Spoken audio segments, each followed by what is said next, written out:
if you're a modern woman like me, you really need to be cuddled by your current hottie all night.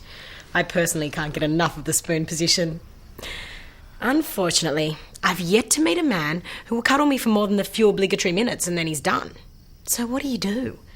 Well, tonight, I'm going to show you how you can get all the spooning your heart desires.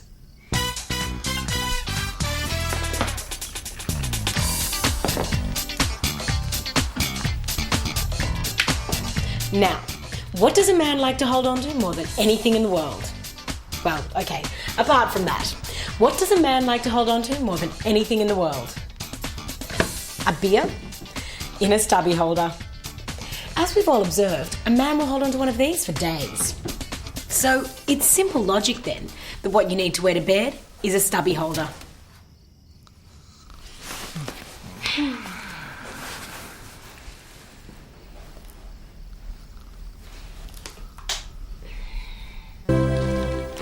It seems that since the beginning of time, men have always had trouble finding the Grafenberg spot, or the elusive G-spot. It's been so elusive that even some medical men have claimed it was something us modern women made up to maintain our mystery.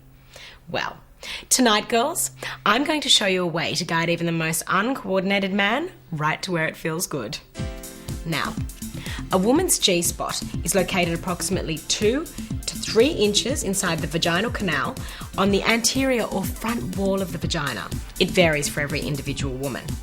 Now, seeing as a man can't seem to tell when he's found it, it's up to us to let him know in a layman's language that males understand. Work out for yourself where your G-spot is. Then, on a condom like this one, mark from the tip of the condom A, B, C, D, E, F, G, making sure the G is where your G-spot is. Then as he enters you and gets up to G, he knows that his tip is on your G-spot, and that's where he should fully focus friction. And remember, you can also mark letters past G all the way to, say, Q. And finally, simply roll it back up and you're ready to go. And there you have it, ladies. You've made finding the G-spot as easy as ABC. The what? The Grafenberg? Usually the boy know very well more than me. The boy know better than me. Pass. Where's that? What the fuck's a Grafenberg? The G-spot, Mum. Oh, that's the G-spot. I don't know. What is that? I don't know, somewhere inside her. Oh, is it? Okay. Yeah, Mum does has no idea, and I'm like, I didn't know what that one was. These days, we all know it's politically incorrect for children to play games like cowboys and Indians, especially considering this is actually a little cowgirl. And not only that, but these children are playing a game that's recreating the genocide of Native Americans. Excuse me for speaking out, but Australia is already overwhelmed by American culture. So, if you're a mom and you're organising a children's party where the kids want to play dress-ups, then why not celebrate our proud Australian heritage and play colonial boys and Indigenes? The first thing you need to do is couture the colonial boys' outfits. Patterns are available in books like this one of children's fancy dress costumes. They're easy to make, so enjoy taking the time to get it right and you'll be rewarded many times over. You'll also find a pattern for their hat, which is simply made from an ice cream container. Then, with some white pants and black socks and shoes, the little darlings will be ready to defend the land. Now for the Indigenes. Once the children have chosen who'll play the baddies, it's time for some face painting. Remember to use an acrylic paint that washes off easily. It'd be awful if your children looked like this permanently. Don't they look adorable? As you can see, you don't need to worry about patterns or sewing for these outfits. Just grabbing anything that's lying around will achieve the authentic attire. And to finish the ensemble, I asked Todd to whip up these adorable timber guns. Aren't they darling? And as we all know, little boys love playing with sticks, so you're best to let the Indigenes fend for themselves. Off you go. Have a nice time. Bang! So there you go, parents. An Aussie game your Aussie kids will love while they learn. My turn. Timmy, give that gun back to Caleb. You know you should only have that stick. Bang! Kids. So, you've finally found your Mr. Right. His looks are sublime, his family's pure pedigree, he's got a magnificent house in a marvellous suburb, and he's a master in the boardroom. Unfortunately, there's one room in the house where he's not the master. But if you want to keep him and his quality real estate portfolio, then perhaps it's time to start faking it. Once you've decided to simulate an orgasm, the first step is deciding how. You want your faking to sound as real as possible, because if perchance he manages to improve his technique, you don't want to have to explain the difference between the counterfeit and the genuine article. So, I recommend getting in someone who's accomplished the task before and taping yourself in the throes of ecstasy. This is Gregor, not usually my type, but one night after too much moe, I found he really is quite a capable young man. Tradesmen are so good with the hands.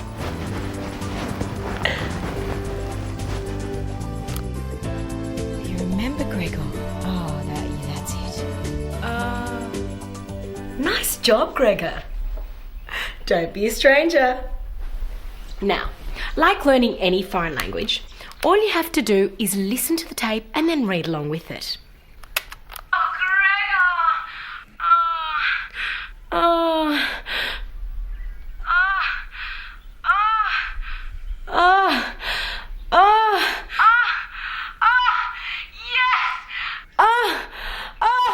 Yes!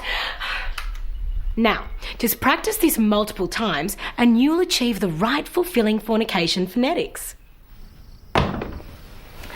Once you're completely satisfied with your rehearsals, you're ready for an opening night performance that will turn Mr. Right into Mr. Right away without bruising his fragile ego. Oh, yeah. I'd rather just keep trying until it happened, and if it wasn't going to happen, I'd rather say it's not going to happen. I don't think she's ever faked it. I think it's always been real. I think all my girlfriends have faked an orgasm. I did, and it involved a very long session and spitting on somebody's back. I just couldn't be bothered anymore, you know? What do? You know, it was just too long. It was not going anywhere, so it's just a matter of flipping over and making the noise and then spitting on her back. What can I say? Ladies, for the modern woman, one of the only good things about getting a little bit older is that buying gifts gets much simpler, as long as you know a few of the basic principles. Everyone knows it's a thought that counts, which is a polite way of saying the person that receives the gift has to be gracious about accepting it, even if they don't really want it. Now, one of the best gifts to give is a book, but good books can be so expensive, unless you know where to shop. As you can see, libraries have stacks of books. Go to the literature section. Most of these are in mint condition because, well, nobody really wants to read them. And that makes them the ideal gift. And the best thing is, they're free. The new John Irving. 750 pages and turgid. Ideal. Don't be silly, it's not stealing, it's borrowing. And that's what libraries are there for. Don't forget to keep the library barcode that you peeled off in a safe place. You'll need it again. And here's a little something for your birthday. Ooh, doesn't feel little.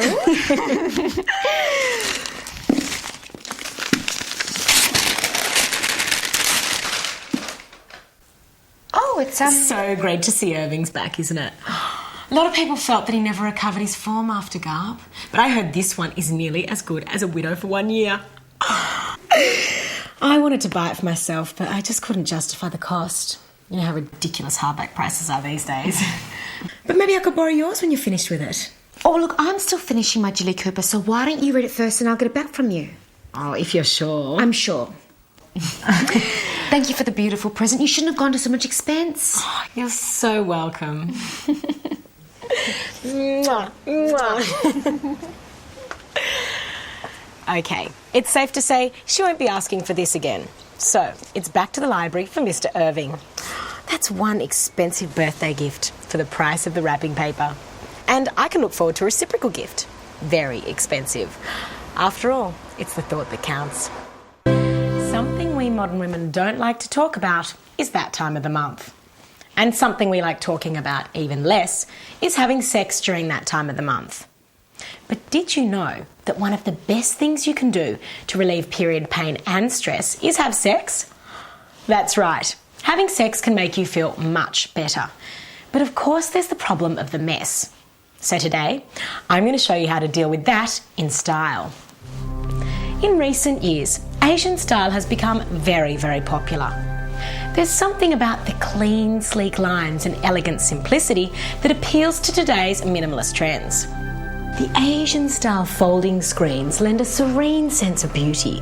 Very sexy. These bedside tables are simple yet strong in their impact. The futon style bed is clean yet striking.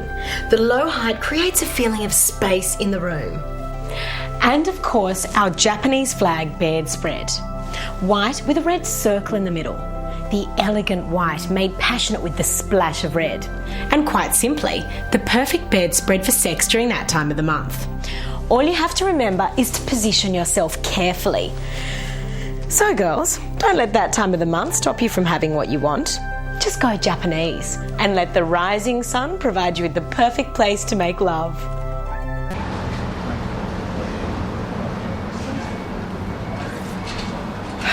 Oh no. Oh, this is so awkward. See that girl who just walked in? I went to university with her. I think I borrowed her diaphragm once. Anyway, I can't for the life of me remember what her name is. Don't you just hate these difficult situations? I'll never get away with pretending I don't know her. And she'll be offended if she thinks I can't remember who she is. Fortunately, I know a third way that's guaranteed to avoid awkward situations. All you have to do is use a general form of address. Watch. Sigourney! You bitch! See? No need for awkward, embarrassing reintroductions. And whilst I may have temporarily bruised her face, at least I didn't permanently bruise her ego by letting on I didn't have a clue what her name was. Crisis averted. These days, modern women don't just want to be a wife to their husband, they want to be his best friend too. And it's a good tactic. If you're his best friend, then he'll want to stay home with you instead of hanging out with his friend Beer at the local pub. So today, I'm going to show you how it's done. Simply model your behaviour on a dog. After all, dogs have been man's best friend for over 5,000 years, so they must be doing something right. Which is why it's important for every modern woman to learn a few easy techniques to keep her man happy by adopting the behaviour of a faithful canine. For a start, the first thing you'll notice about dogs is they don't talk. They bark occasionally, but can be trained to shut up on command. Men really like this, so try it at home. Dogs always rush to the door and lick their master whenever he comes home. It makes a man forget about his bad day at work and feel appreciated. So why not give it a go next time your man opens the front door? Hey Max, sit, sit. Yeah, good dog. Obedience. It really turns men on. Dogs will sit, lie down and play dead upon instruction. Your man will love it if you do this in the bedroom. Now, isn't this a touching domestic scene? Dogs will lie at their master's feet for hours at a time, waiting until he wants to do something, never once complaining that he hogs the remote control. And that's all there is to it. If you want to be your man's best friend, then model your behaviour on every man's best friend, the dog. After all, dogs have been getting men to love them unconditionally for thousands of years, and they smell and have a lot of body hair, so it can't be too hard, even for feminists.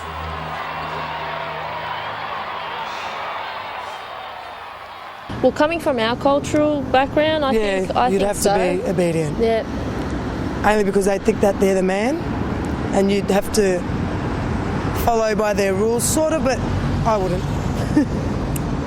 I stick up for myself, exactly. You know, you want to know your partner and her feelings and whatever. But once you get married and you know she's there as your wife, I think her talking gets a little too much for you. You know her responsibility in the house. That's the type of man I'm looking for. Actually, it's not a matter of obedience or a matter of slavery. It's a matter of understanding, you know. See, their view of women is to cook and clean and stay home. But in my case, if they don't work, they're useless bastards. If you get what I mean.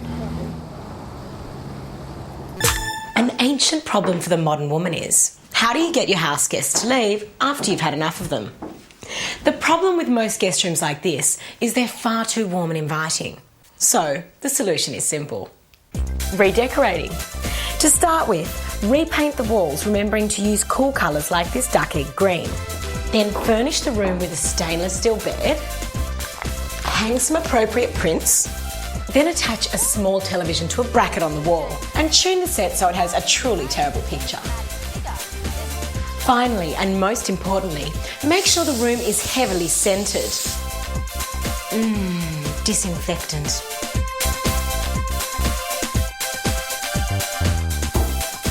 With a few simple modifications, your guest room now resembles the kind of room that nobody wants to stay in for too long. So there you have it. If you don't want your lodgers to linger longer, then decorate with hospital decor and they'll discharge themselves before time, every time. As a modern woman, it's important to know what turns a man on if you're thinking of making him a longer-term project. Well, I'm going to show you a little trick that'll let you in on your new man's sexual fantasies without you having to ask him. All you need is one of these erotic videos. Something with a variety of performances. Guys and girls, girls and girls, girls and guns, leather, plastic, rubber. Just as long as it has a variety of options. Now, the trick is to leave it somewhere where it may seem like you're trying to hide it, but you know he'll find it. It shouldn't be too hard. Men have an instinct for finding pornography. Then make an excuse to leave the house, like lunch or shopping with the girls. Bye, darling. I'll be back after lunch.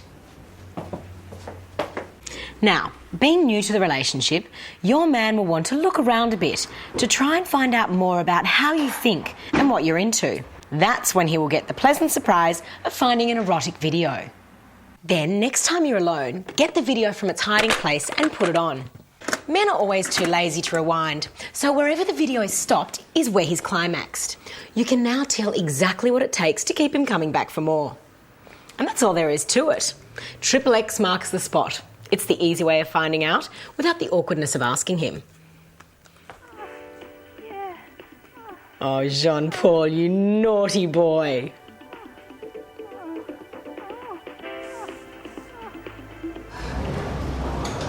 You know that I watch? No. I don't know what men think, but when he's around me, I don't think he does watch it. And pornography to be watched seen on the internet, he doesn't have access to internet, so. So turn off for them, you know. Think, oh, yuck, you know. Is that all you guys get up to? The normal ones.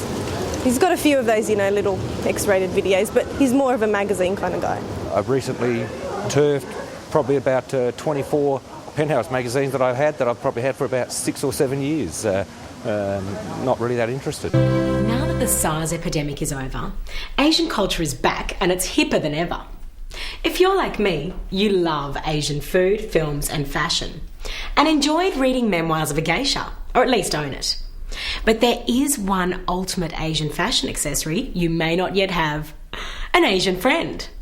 Asian friends are great. They can open a world of new cultural experiences for you. Also, they're generally petite like you, so they won't get as angry as your fat Western friends when you can fit into small sizes. There is, however, one problem. Hi, Ling, you'll never guess what happened to Bruno last night. Sigourney! Over here! Finding your Asian friend in a crowd of other Asians is nearly impossible. But don't fret, there is a solution. Just make your little Far Eastern buddy one of these. You can make your neck piece in any colour. Just make sure it's bright so you can find your friend in a crowd. I've also fitted mine with some bells so I can find my little crouching tiger if we get separated in the streets of Chinatown. Jeez, thanks, Sigourney. Oh, Ling, you're so welcome. Hey, you want to go get some yum choy? It's yum cha. Oh, whatever, as long as it's yummy. Isn't she cute? That's what I used to think, but I went to Korea, opened a restaurant in Korea, and you can actually distinguish them. Like the eye features, you can actually tell the difference from a Japanese, Chinese, Vietnamese. You can. In Australia, you tend to think they all look the same, but no. When you go over there into those various countries, they all look different. God, funerals are awful. Everyone's always so miserable, and the catering's never as good as at weddings. But the worst thing about funerals is having to do the eulogy. If you're actually sad about the person who died, then the last thing you want to do is get up and do the Toastmasters bit. Besides, I don't want to write a speech. It's too much like doing homework. So today, I'm going to show you the easiest way to knock out a eulogy every time.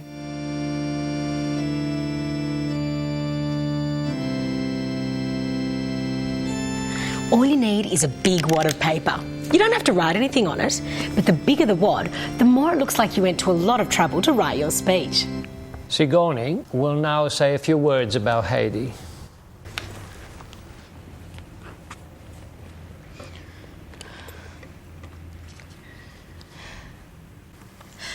Heidi was... She was a great...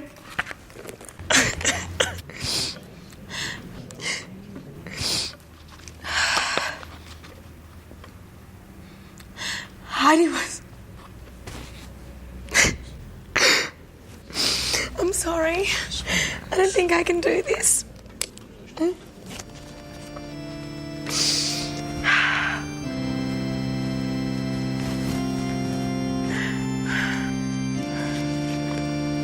And that's all there is to it. Everyone will have enjoyed that eulogy.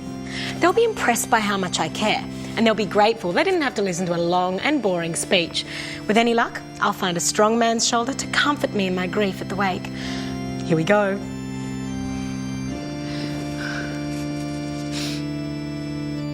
So next time you need to deliver a eulogy, make it easy on yourself and keep it short. Really short. A few crocodile tears is much more impressive than a long oration anyway.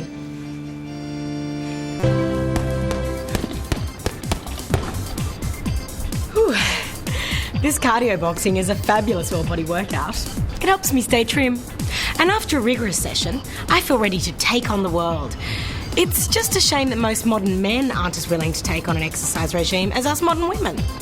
Sadly, it's an increasingly common problem for gorgeous, taut-bodied women to find themselves in relationships with flabby, unfit men.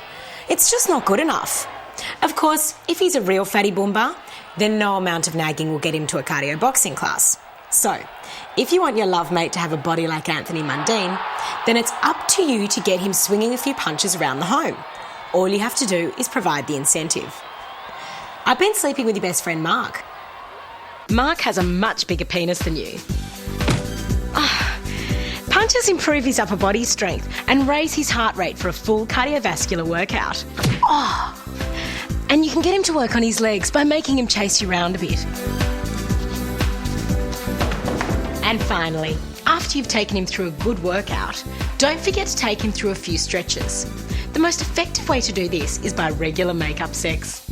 It doesn't lead to too many nasty strain injuries. Come in, Carlo. And there you have it. If you can get your man to spar with you at least 3 times a week, he'll be looking trimmer and feeling fitter in just a few short months, which has got to be good for the long-term prospects of your relationship.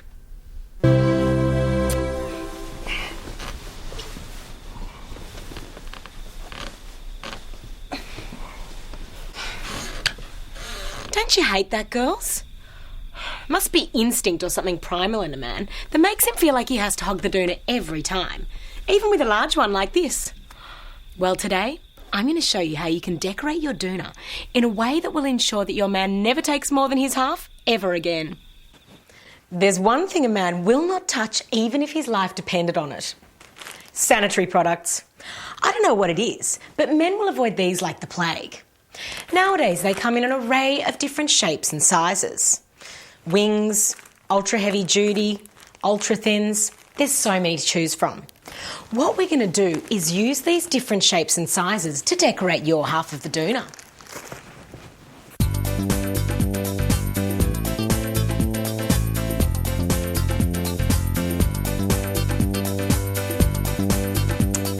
I've simply sewed these on in a number of pretty patterns to create a beautiful design over my half of the doona. See how I've gone right up to the centre line and made it very obvious where the middle is? This is really important. So, let's see if it works.